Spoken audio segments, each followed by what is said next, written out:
Beautiful. Feel free to ask your questions in the chat and give us a second. Yes, so we are very fortunate and very lucky to have Kim Schulz join us today. I want to introduce you to all of you. Kim has 20 years of experience in digital marketing and in marketing altogether, and today she's sharing her wisdoms with you all. Kim is also a owner of Schulz Marketing Solutions, an agency that helps businesses achieve their marketing goals through services, including branding, content marketing, audience analysis, and data-driven marketing strategies. Thank you so much all, and Kim, please take over. Absolutely. Thank you so much. So just a reminder of what Xenia was just telling us around the fact that we are recording this session. So just a little bit of logistics. I remind you of that because the last thing I want you to do is to think that you have to take notes and remember everything or take screenshots, because the beauty of this session is that we really want it to be interactive. We want to have discussion.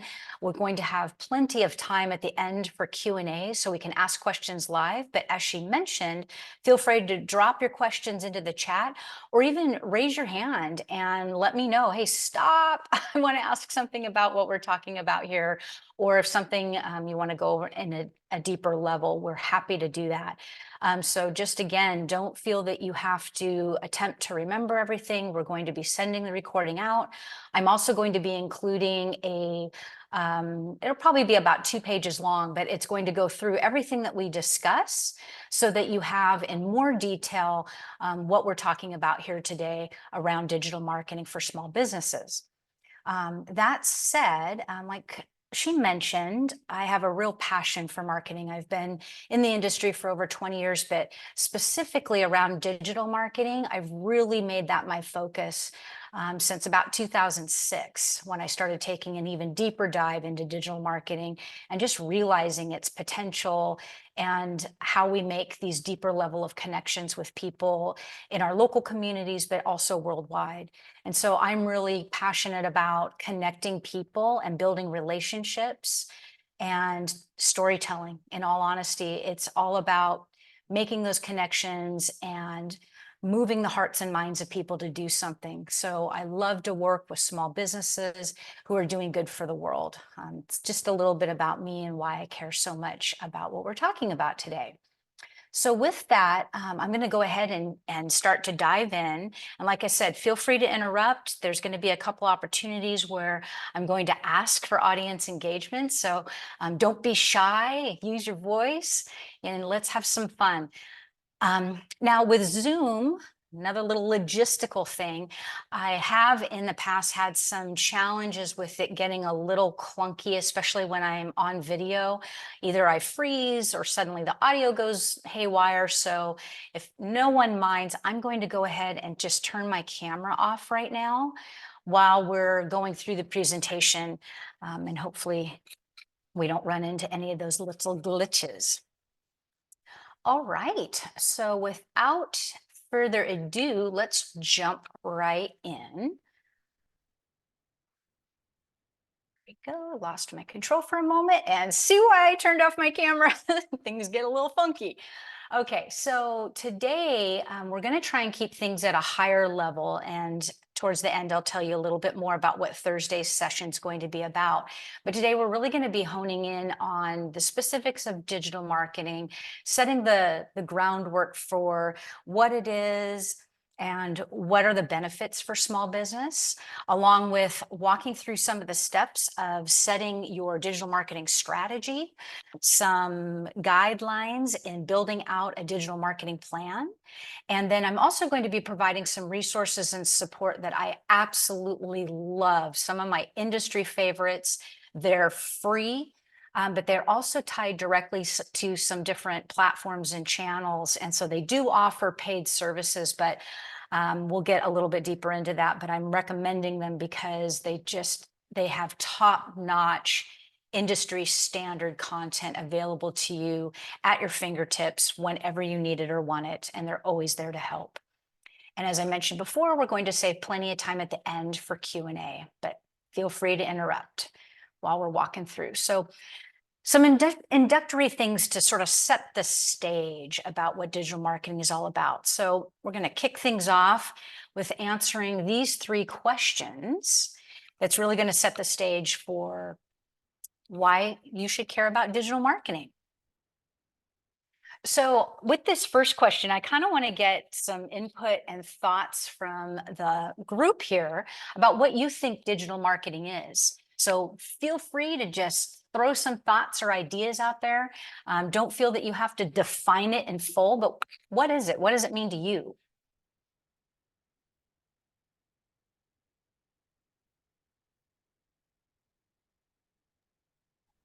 We're For going. me, Awesome. oh, sorry. Yes. If for me, it connects a lot with social media, like all the graphics that you need to create and put out there for social media to catch people's attention. Yes. Excellent. Anyone else want to share what their thoughts around what digital marketing is? And I put in the chat, it's for me, marketing in the internet. Yes. Awesome. Anyone else? Oops. Sorry, I lost control again. I kind of jumped ahead, so I apologize. I didn't mean to stomp on anybody. I hit the chat to view it, and then all of a sudden everything went nuts on my screen. So I'm going to avoid the chat. Maybe Xenia, maybe you could help me out with that. If somebody posts in the chat, maybe you can stop me. I'm, for whatever Yes. reason, having challenges at my end. So what I've actually accidentally jumped ahead to is a description or a definition that HubSpot, one of the resources I'm going to be sharing with you at the end, but also along the way as we walk through. And I just love their definition because I feel like it really kind of nails things, and the couple of things that were mentioned around social, around anything to do with the internet. It's really around using numerous digital tactics and channels to connect with customers where they spend much of their time, which happens to be online.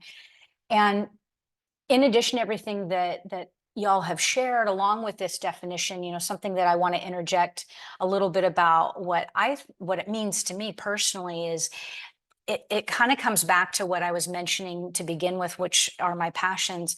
I absolutely love how digital has made the world even smaller, how we can connect on deeper levels and build relations like never before. I think about people that I've met and I've stayed in contact with all over the world, from a previous industry that I worked in, which was fashion. I was in fashion for 17 years. And I worked with international companies, and it was always hard at the time to really build relationship and get to know each other. But fast forward to where we're at today, those relationships that I previously had are so much deeper because we're able to have conversation, we're able to tell story and keep in touch with each other in ways that we never thought possible. So you kind of get a gist of why I love this so incredibly much. It's just it's a great resource, and it's a great tool for us to be able to connect. So benefits of digital marketing, there are quite a few. And where we're going to focus our energy today is what are those benefits, especially for small business?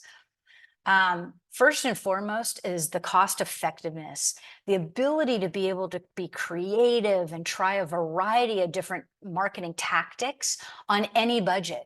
There's really a low barrier to entry.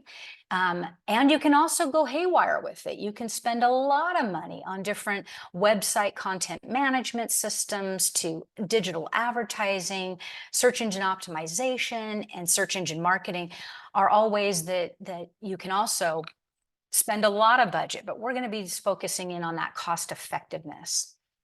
Second benefit, especially to small businesses, is reach, is really being able to target and build relationship with a larger audience than you could with traditional marketing efforts such as magazine and other print publications, billboards, and that type of thing.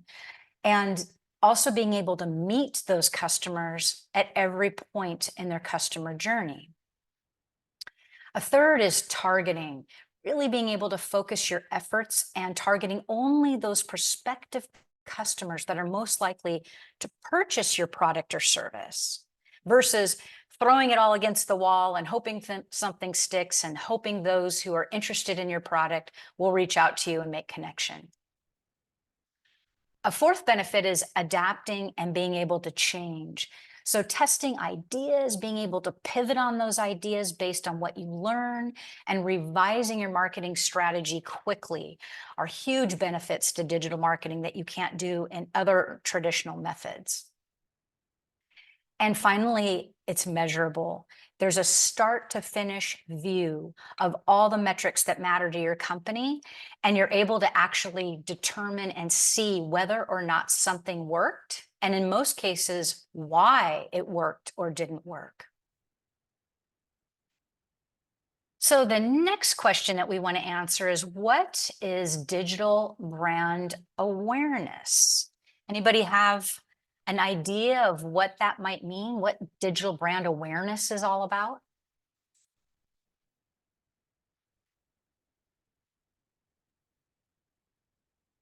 If people on the internet know your brand, know your Oh, yeah, logo. absolutely. Absolutely. That is part of it for sure. Any other thoughts or ideas?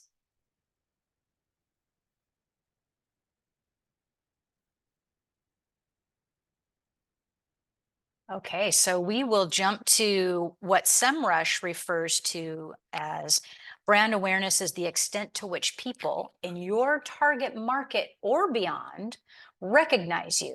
It refers to their familiarity with your brand. It's often the first stage in a customer's purchase journey. So really what this is talking about is how well customers and potential customers recognize a brand, whether it's their name, their logo, their products, what it offers, but most importantly, its distinct features. And so it's all of those things packaged together that make people think of, okay, if I need X, I'm going to reach out to Z brand because I know they're in the market for that particular product or service. And one of the things that you may have noticed on my previous slide, it could have, I'm hoping it caught your eye, is that was a Nike advertisement, an image from one of their big campaigns. And I use it because I love the fact that when you see it, you almost immediately know that it's Nike because what they stand for and the products that they provide. I think of other brands like Target. I'm willing to bet that most of you, if you watch TV and you happen to start to see a Target commercial, I bet you know that it's Target before you even see their logo. Other recognizable brands, Coke, Pepsi, they're just brands that people recognize without even thinking. And some of the other more distinguished brands, like I think of, I'll rephrase that. Sometimes, I think of, if you ask yourself, oh, you know what, I'm really thinking about getting a new mobile device. My phone hasn't been working out so great for me. What are one of the top brands that you think of? And this is actually statistical. One of the top brands that gets thought of in the purchase of a new cell phone is Apple. And it's because of their brand awareness and how well customers recognize them and how well they know about them. So why is this important? So one of the biggest things, and I've already really touched on this, is that visibility. So when it comes to digital brand awareness, what I want to emphasize is about being a person, not a company. What I mean by that is that your brand is like a new friendship, and you want to determine what are the traits that you want to promote about your brand, what you stand for, what are you passionate about, what are you interested in, things that you would talk to with somebody that you just met, things that I shared with you at the very beginning of our chat. Another really important factor is making meaningful connections. It's developing those relationships through storytelling. And we'll dive a little bit more into that today, but especially on Thursday, we're going to talk a lot about what content marketing is all about and how to tell your story. And third is sharing. Word of mouth marketing is the most effective way to establish trust and familiarity among customers.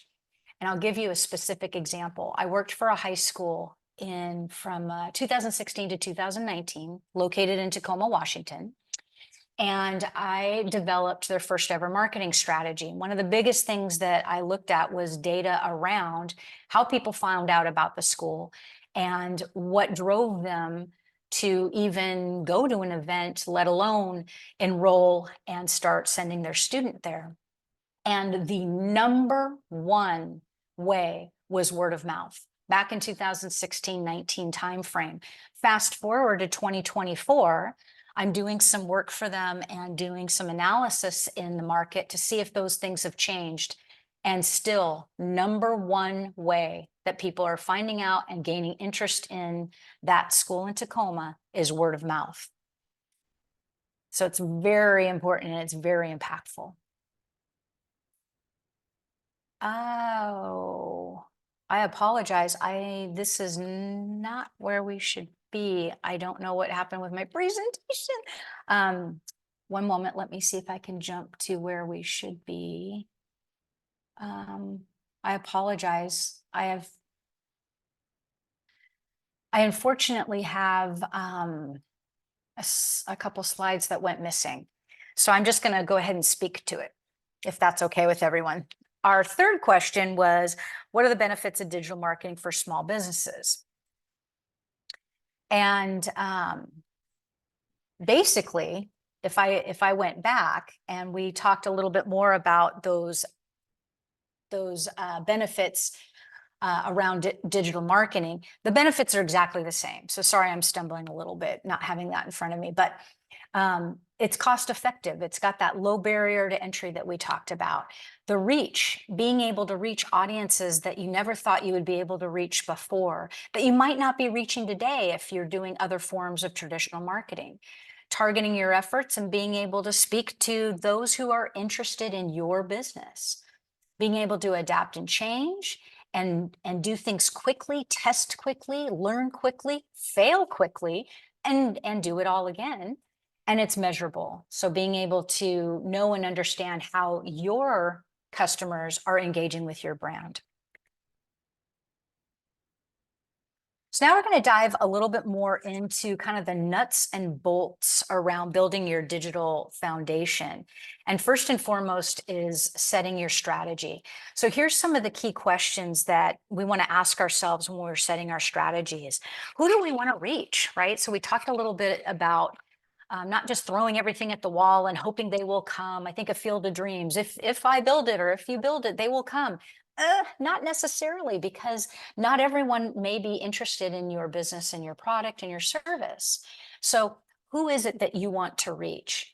How are you going to go about doing it? What are the platforms and the channels that you're going to use that make the most sense for your business? And we're going to talk a little bit about that today, since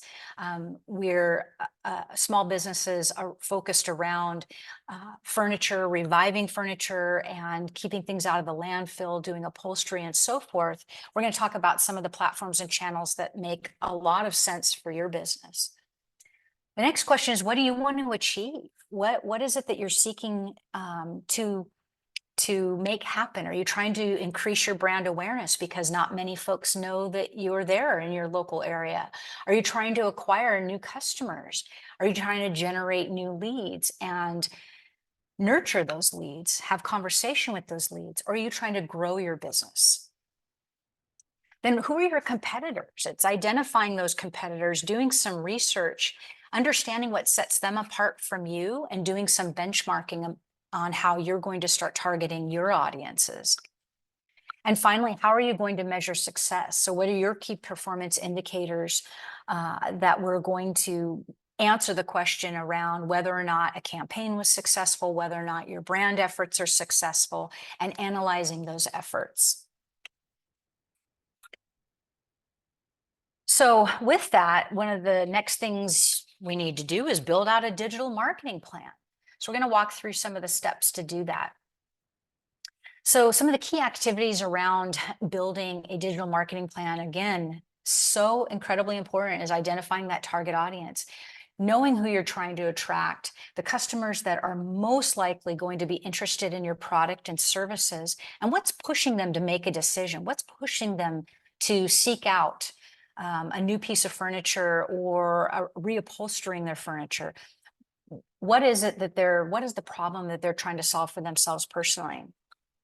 Determining your platforms and channels. Again, looking at things like your website, if you don't have one, building one, looking at social media marketing opportunities, email marketing opportunities, and directories. Setting goals and objectives, again, incredibly important for understanding where people are in their journey and what it is that they're trying to achieve. Setting goals that are SMART. So if folks aren't familiar with the SMART approach to goal setting, it's being specific, measurable, achievable, relevant, and being time bound. And so it's not the kind of hairy, audacious goals of increasing my customer base by 5,000 in the next 5 years, but it's how do we get there in small increments? Establishing your value proposition. So value proposition is really what sets you apart, what makes you unique and helps you tell your story in a special way that sets you apart from your competitor. And establishing metrics, again, those key performance indicators by platform and by channel so that you know whether or not you are successfully reaching your target audience and are the platforms that you're using and the channels you're using successful. So we're going to dive a little bit deeper into a couple of these things. The first one is really looking at platforms and channels. And so since, I do know, or at least I have a general good idea about the businesses that are joining us today, what we're going to look at is the specifics that I would recommend around being able to support you where you're at. The first one is having a website if you don't already have one. And the biggest reasons is that that's individuals' first impression of you. What we know to be true is right now, over 4.5 billion people are active internet users worldwide, and 90% of those individuals access the internet via mobile devices. So this is huge. It's huge in being able to build your brand awareness and your credibility. It is one of the first facing interactions that individuals will have with your business. Therefore, it's putting your best professional foot forward. It increases visibility and your ability to reach new customers, and there's lasting value. And what I mean by lasting value is things like social media are not within your sphere of control. Your website is. So if you're dependent 100% on social media, as an example, any day, any moment in time, for instance, Facebook could make the decision to just take it down, eliminate it, and then it's gone. All the work that you've put into it disappears, and then you have to start from scratch. So website is incredibly important. Now I gotta tell you kind of a little funny thing about me is that if you went seeking out information about me before you joined this session, aside from what was shared, you may have found I don't have a website. And so I have to sit here and kind of laugh at myself and tell you the reason why. So a year ago, February, I made the decision to start my own agency. And what was completely unusual, and I've actually never heard of happening, so I don't know why it happened to me, but it was a Tuesday night. I was sitting in my house and I was thinking to myself, you know what? I want to do this. I'm going to start my own business. And the very next day, Wednesday morning, I got a call from a former employer who asked me to put together a request for proposal to put together a new marketing strategy for them based on their value propositions. They were previously looking at demand generation, and they made a decision to change their strategy and focus on their value propositions or what makes them unique. And I thought that was the craziest thing that's ever happened. And so I hit the ground running. And before I could even get the plane built, I had to somehow get up in the air. So I honestly haven't had time to build it. That's not a good excuse. We really need a website. So the next is social media marketing, and it's really around choosing the right platforms and creating engaging content that builds a community and managing that community. So specifically for your business, I would highly recommend 4 different opportunities within the social media marketing space. First would be Facebook. And the reason why is that it's broad visibility, it's all-inclusive content, meaning there's stories, there's imagery, there's video, there's all kinds of ways to engage your audience in building connections and customer relationships. Now, mind you, yes, the audience tends to skew these days a little bit older, kind of older millennial group and up, but it's a fantastic platform for gaining that broad visibility. Second is Instagram. Visual storytelling. I can't say anything more than the incredible value that that brings. And your audience there does skew slightly younger, millennials and younger demographics, but it's a great way to be able to really showcase those projects that you're working on, those beautiful pieces that you're revitalizing, and provide your audience engagement opportunities to be able to reach out to you, but visually see what you're doing. YouTube, huge in educational content and demonstrations. I think about tutorials that you could be sharing with your audience and target audiences. YouTube is for all. There's really not any type of audience demographics that limit it. So it could be a fabulous platform for you to use. And then finally, Pinterest. Again, a very visual search engine for users who are seeking inspiration and ideas. It's really ideal for businesses that have that visually appealing product and service like all of you. Now, mind you, Pinterest does skew predominantly female. However, that is and has been changing over the past few years. And so hopefully we can get more genders involved and utilizing that platform here in the near future. Email marketing is a fabulous way to nurture leads and improve your sales. So as long as you have the time and the content to be able to manage those email lists, it's a great way to let folks know what you're up to, and to build, again, leads and to build your business. And finally, directories, which we'll dive a little bit deeper into when we talk about metrics. But directories are those opportunities, and again, another space where you can control what's being shared, I should say. So good examples of directories are things like Google My Business, Bing Places for Business, Foursquare, LinkedIn Pages, Apple Maps, Nextdoor, Yelp, all of them. Those are ways that you can manage and be able to share with people your business.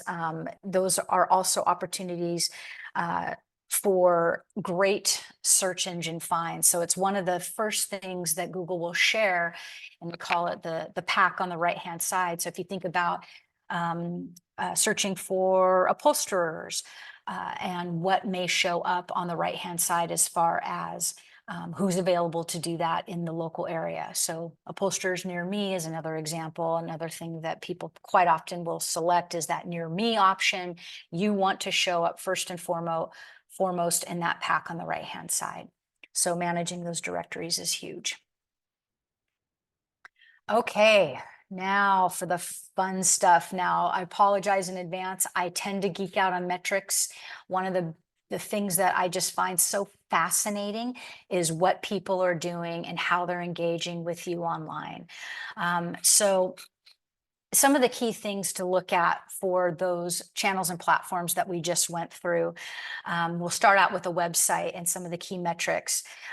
Page views. Page views are definitely one of the metrics that you want to be looking at. It's it kind of defines itself. It's how many pages have individuals looked at? Are they taking a deeper dive into your content and looking at it? So that's very important. Average time on page. A lot of these, again, are self-defined.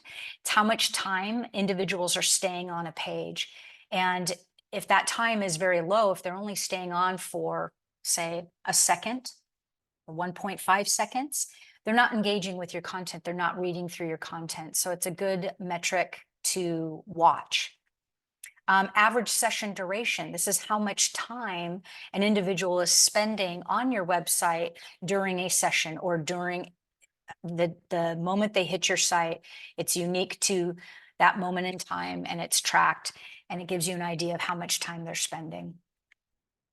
Pages per session. This is giving you a read into how much content are they diving into. Is there enough content about a particular subject matter that's keeping them engaged? And then finally, conversion rate. Are they doing something once they're there? And what is it that they're doing? Next is social media. So thinking about those channels that we were just talking about, here's some of the key social media metrics that I would recommend that you track. Impressions is all about the total number of times your content has been displayed on a social media feed. It gives you a good sense of how much exposure your content is getting. Follower count. So this is a fun one. So the number of users who have chosen to follow you on your social media profile. It gives you a great idea about how popular your brand is. And it also indicates whether people like your content and want to see more of it. Audience growth rate. This is a great metric to follow around the pace at which your social media is following. Which your social media following is increasing or decreasing. Really helps you to understand how quickly you're gaining new followers. Your post reach, the number of unique users who've seen your social media post. And what I mean by unique users is this is an individual who has gone and seen it, not the same individual 10,000 times. That's what unique means. So this is a metric that only tracks that one-time look. It helps you to understand how far your content is spreading beyond your immediate followers. It also gives you a good gauge of how large your potential audience might be. Reactions. I think everyone loves reactions because you like to see how many likes and loves and congratulations that your content is receiving.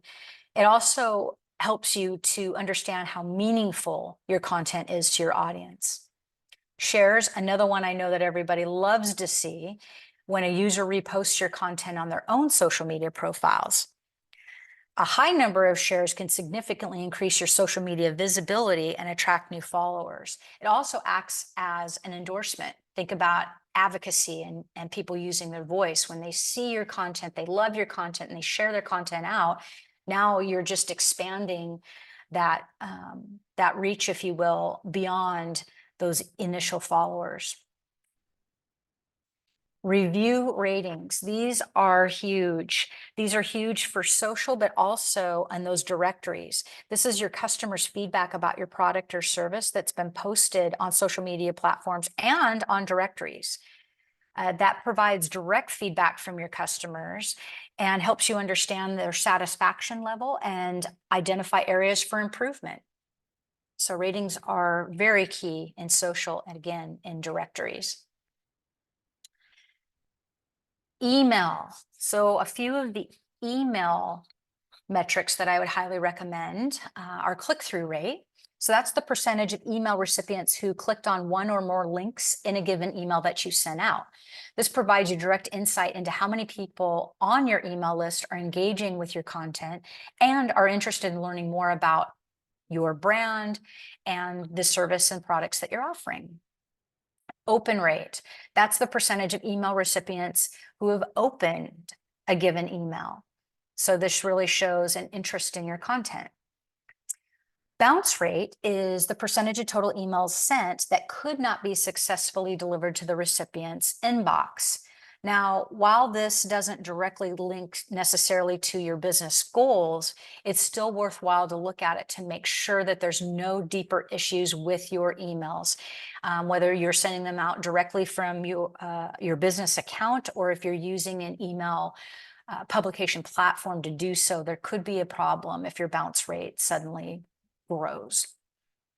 Your list growth rate, this is always something good to monitor. It just really shows the rate and the healthiness of your email lists. And your unsubscribe rate.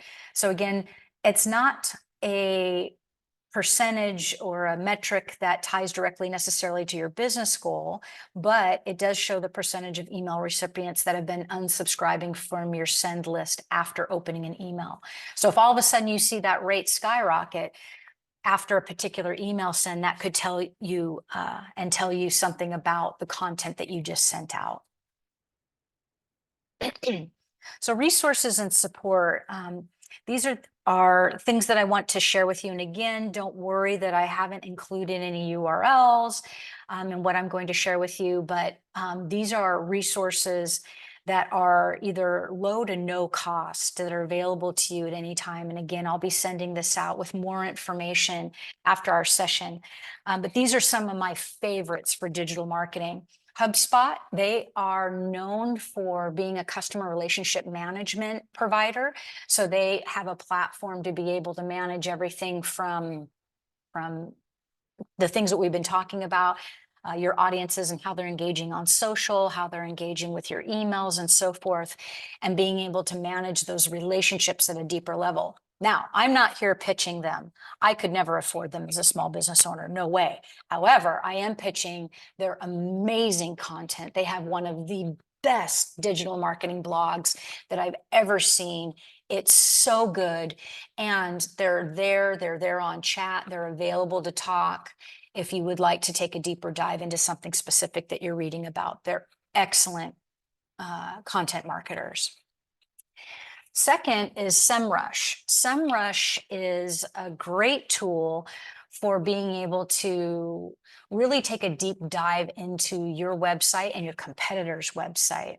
This happens to be a tool that I do have a monthly subscription to. It's not a terribly expensive tool. It's one of the, if you had the budget and you would like to take, your your website management to a new level, and you want to start digging deeper into SEO and SEM, developing campaigns and so forth through search engine optimization, they're a great tool. However, again, similar to HubSpot, they are a fantastic resource.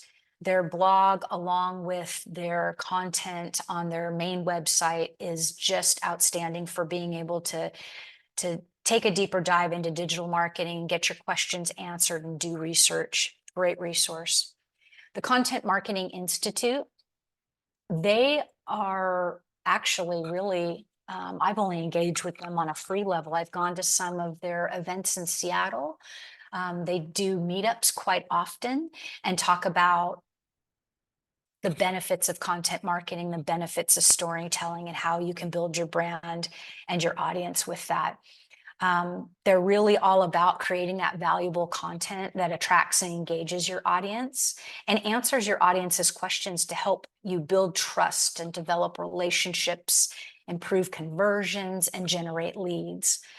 They talk a lot about high quality content, being consistent and engaging that impacts the audience decision making, and how it does that in more ways than any other technique, right? So more than advertising, more than search engine optimization. I mean, it's about having that content that people care about and telling your unique story.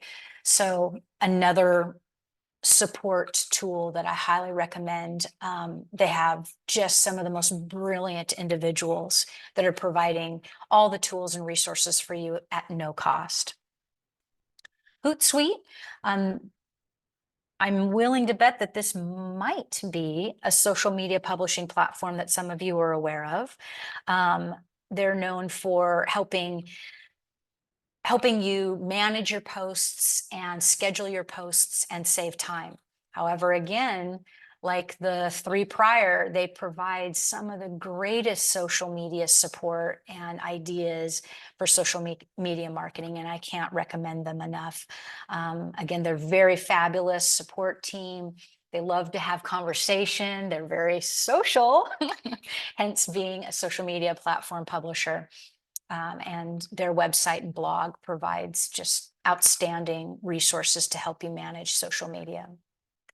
And then finally, me. I am more than happy to have a conversation, to help you. I'm here to support. I know that, we're offering one-on-one sessions if you want to take a deeper dive, but I just want you to know, and I hope that you heard my heart and my passion for digital marketing and my desire to help small businesses achieve more, not just their goals, but achieve more and make their missions come to life and be able to share their story and set themselves apart from their competitors. So I'm always here and happy to help. Before we jump into Q&A, I thought I'd just remind everyone that the next session that we're having is on Thursday. It's the same start time at 4 p.m. We're going to meet back on Zoom, and we're going to talk about content marketing and take a deeper dive into reaching your audience through engaging content. Oh, I apologize. One of my slides has disappeared. I am once again embarrassed. So sorry, I had a Q&A slide. Don't know where it went, but there you go. Sometimes glitches happen, and all of us, can have it happen to us, and even when you think you're the most prepared. So with that, I thought I'd open it up and we can spend about the next 15 minutes. If anyone has any questions, or if you wanted to take a deeper dive into something, we've got the time to do it. And we've got a fairly small group, which is fabulous because then we can have more conversation. So I will zip it and see if anyone has something they want to chat about. Thank you so much, Kim. That was a really deep dive into the basics. We got it all laid out. Question on the website. I know it is terrifying for some folks to even start thinking about it, but what is the easiest way? What is the quickest way to go about the website? What are the platforms? What if we don't want to invest money for developers and design of it? What are the easiest solutions to have a website or web page, and what is the bare minimum that we can get? Yes. Outstanding questions, and definitely something that we'll dive deeper into on Thursday. And I just mentioned that in case we don't have enough time to really answer everyone's questions about that. But as far as a website can really be a low barrier to entry, and I know it can feel incredibly overwhelming, but one of the most famous sayings is content is king, right? And content remains king. Without content, you won't have a website. So it's thinking about that value proposition, your story, what sets you apart, and just jotting it down, writing it down. What's your mission? What's your story? Why should your customers care? That's your kind of bare bone basics. And what are the services and the products that you offer? Capturing that and being able to take that into a CMS is the best starting point. As far as content management systems go, I know they get a bum rap and y'all probably gonna laugh at me, but one of the best ones and free ones is GoDaddy. And the beauty of GoDaddy is that it is so easy. It has a step-by-step tutorial in every single area of your website. You don't have to think. You don't have to know about navigation. You don't have to know about user experience. You don't have to know about search engine optimization and keywords and all of that. The beauty of it is it will take you step by step. Oh, okay, you have a mission statement. Okay, what is your mission statement? And it'll ask you questions to help you think in a deeper level about that mission statement. You don't have to think about navigation. It tells you what navigation is. It tells you, based on your content, what type of navigational elements it would recommend. As far as search engine optimization goes, it will give you ideas for keywords related to your content and help you think. It asks you questions about, well, have you thought of, fill in the blank, and it provides you all these tools at no cost. The other beauty about GoDaddy is it also provides hosting. So if you don't have, and if you don't even know what hosting is, you don't even have to think about it. It's right there and available to you. So it helps you set everything up from your domain to where your domain is going to live, and your actual website itself. Let's see, I I think I touched on everything you asked, but I apologize if I missed something. Would you remind me if I did? You said Oh. CMS. What CMS it stands Yeah, for? I said that. I know I have a tendency to use acronyms. My mistake. Is content management system. Content Um, management. Content management system. So that's a really good one that that as far as building your website goes, there's no cost. There will always be a hosting cost, but they have the lowest hosting costs available. Now, if you are seeking, well, okay, so that sounds very bare bones to me. It's very simple. I know a little something about building a website. Another one I would recommend for this particular group based on your businesses is Craft CMS. It's one that I've been looking at, and really I'm very impressed with it because it kind of takes you just a slight step above GoDaddy to that next level without being overwhelming. It's very visually appealing. It has themes just like GoDaddy does. What I mean by theme is, again, don't make me think, right? Keeping it simple, don't make me think. A theme is an option for you to look at and preview and decide whether or not that's the look and feel for your business. It gives you page layouts and easy ways to, excuse me, drag and drop imagery and optimize those images. What I mean by optimize is making sure that they don't look pixelated, that they're web ready, they're not too high resolution or too big of a file size that's going to slow your website down. That's what image optimization is all about. So you don't even have to think about it. But Craft CMS kind of takes it to a next level and a step above the very, very simplistic website. And then if you want to get crazy, and then that comes with a cost, you can also use websites like Squarespace is a good example of you don't have to be too techy to use it. But if you're looking for something that has more gadgets and gizmos and has more plugins and different things that you want your audience to be able to engage with on your website, WordPress is a great content management system for that. So being able to do podcasts and blogs and so forth, they have a lot of really great tools and plugins for that type of content generation. So I just want to make sure I covered everything from the most simplistic to if you want to get really deeply into it and you have more development background, then you can go with something like a WordPress. But all the others I mentioned are very low barrier to entry, and you really don't have to know what you're doing. Thank you. Mm-hmm. The next question is, I guess, like consists of a couple of questions. You mentioned quite a few social media platforms. Mm-hmm. Also touched on directories. What is the bare minimum that we need? Because if we manage that all, it sounds like a separate job. Right. What is the bare minimum that we need, and also how much time it takes? Right. So, I mean, really, truly, the bare minimum is what you have time for, right? So that question kind of almost answers it with the question, because if you don't have the time to generate the content, if you don't have the time to be posting on a social channel, then you probably don't have the time for it, right? Because social is all about that. It's native in the name. It's about being social. It's about being conversational and being engaging with your audience. If you're not posting content, people lose interest. And so it's really considering what you have the time for. And for me, it's a little difficult for me to answer the question about, well, which one? And the reason why I say that is because it kind of depends on what you're trying to achieve and what is your business goal. So are you trying to raise your brand awareness? Are you trying to gain new followers and develop, new leads for your business or your service, your product and your service?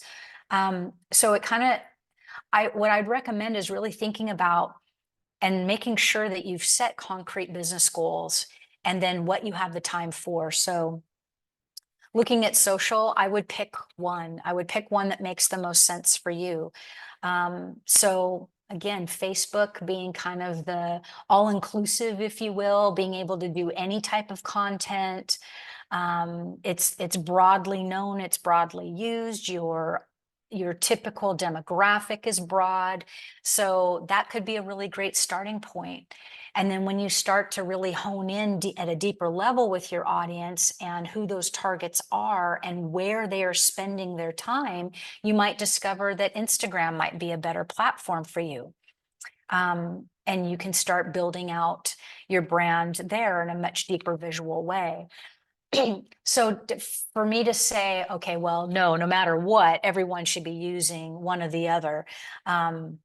If you're going to force me to answer that, I would say Facebook is probably your best bet, right? It's a great low barrier to entry and it's an all-inclusive space. But especially with social media and those directories we were talking about, like Google My Business, you have to make the time to manage it. If people are commenting on your content and they don't see a response from you, if you are very new to that social channel, it becomes discouraging, right? People want to have a conversation. Once you start to build your audience, the beauty of your followership is that your followers then start responding on your behalf. I love to see that because they'll start to expand upon and advocate for your story. Or on the flip side, if there's maybe a neutral comment or kind of a negative comment, they'll jump to your rescue immediately.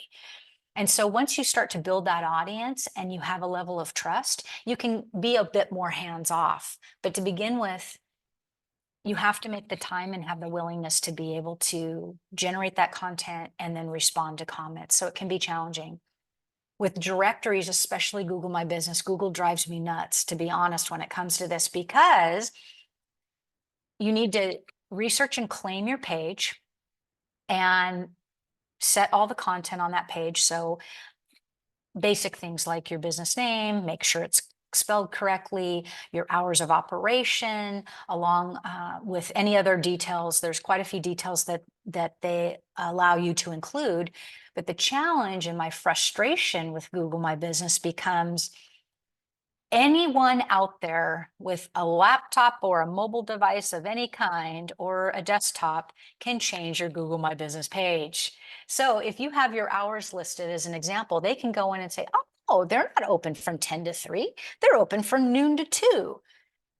And Google will make that change. Now, mind you, they'll send you a notification to your email, but that change is already live out there. So again, it's time management. What do you have the time to manage? So if you're on too many directories and you're trying to manage too many things and you become overwhelmed, you have to decide which one makes the most sense for you. In that case, I would highly recommend Google My Business.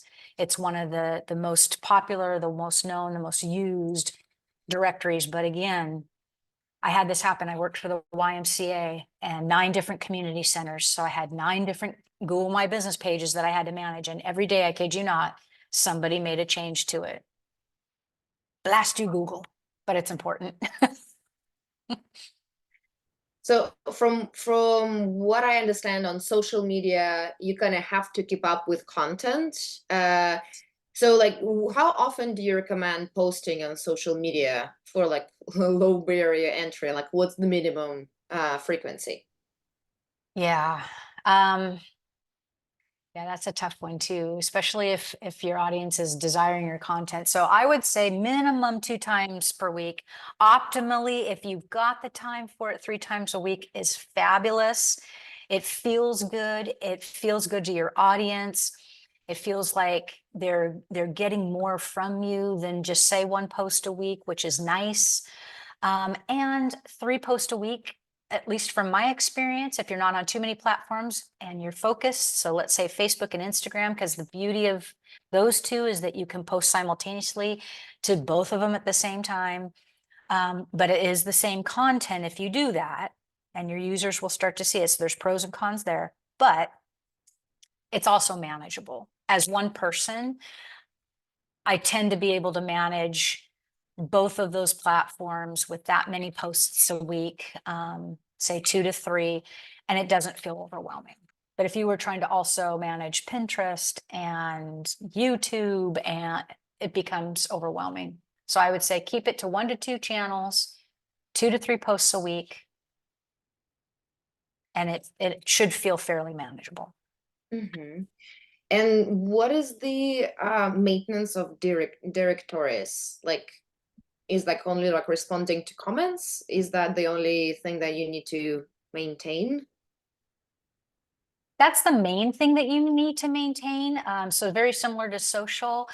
When people comment, quite often it's not, especially in directories, it's not as often to say and sing your praises.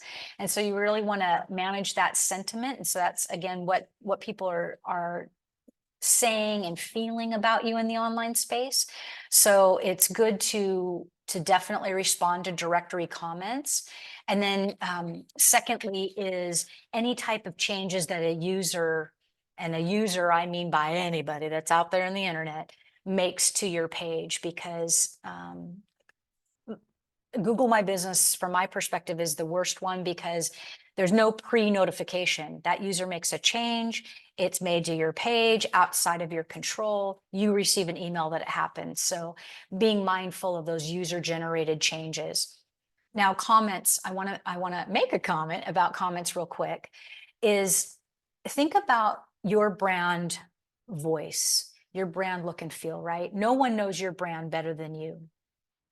And so one of the things I recommend to not become overwhelmed with responding to comments is thinking about your responses, thinking about your positive, your neutral, and your negative responses to those types of comments, right? How do you respond to positive, neutral, and negative comments? And writing that down. This helps to save you time, and it helps you to not be like right there, pants on fire in the moment of somebody making, say, a neutral or a negative comment. Again, I think a lot about the ways that we can keep things simple and not make ourselves overthink and overanalyze what we're trying to achieve. Again, nobody knows your brand better. So I'm not suggesting canned responses, but break out how you want to talk about your brand and how you want to respond to your consumers and potential consumers when it comes to that positive, neutral, or negative comment. And so just being prepared in advance helps us to be quicker on our feet and respond in a more timely manner. Thank you, Kim. And I know that we are a few minutes over, but we have the last question on email, email, email marketing. Yeah. Just generally, like what it is about. Do we just collect emails of our customers? Do we invite them to join something? Or how do you go about email? And then how is it different? What kind of content can we create there? Why would we need it? Right. So email is a really great tool as long as you have the time to, again, nurture those leads. And what I mean by nurture is that somebody that signs up for your email communication, they're signing up because they want to receive something back from you. And if you have the time to generate that content, like maybe it's that you share tips and tricks around furniture refinishing, and you provide tutorial content on Facebook. That could be a way for you to build a deeper level of engagement with those who are taking in your content in the social space. You can invite them to sign up for your newsletter to learn even more tips and tricks about refinishing, just as an example. And so it comes back to, again, do you have the time to generate that content, and do you have time to continue to nurture those individuals? Yes, with email marketing, you can do all of the above. So on your website, one of the greatest ways to capture new leads and to engage with your existing consumers is to set up a simple form for them to sign up. But again, all of this comes back to, do you have the time to create, or do you already have the content available that you could quickly and easily just schedule and send out? So email definitely has its pros and cons. A con is if you're sending too many emails, right? People get overburdened with email communication. But if you have that great, amazing, say, monthly newsletter or bi-monthly newsletter, maybe even twice a year, and you clearly articulate on your website, hey, sign up every 6 months. We provide X, Y, and Z. And then you provide it to them, right? Because they know what they're signing up for. They know what they're going to get. They know what to anticipate. And you're not putting too much pressure on yourself to do something on a weekly basis or a monthly basis even. And so it's just figuring out your audience, what they like, what they care about, and what you want to share about what you're doing that aligns with their passions, maybe their maybe a problem that they're trying to solve for, and aligning that content to their needs. Does that make sense? Yeah. Yes. Oh, we are out of time. Kim, thank you so much. And I think you mentioned that you will also share a document with us. So we Yes. will follow up with those materials. Yeah, thank you again for your time, for the wealth of knowledge. Thank And you. And thank you everyone that was able to attend. I really appreciate it. It was a lot of fun to be here with you today.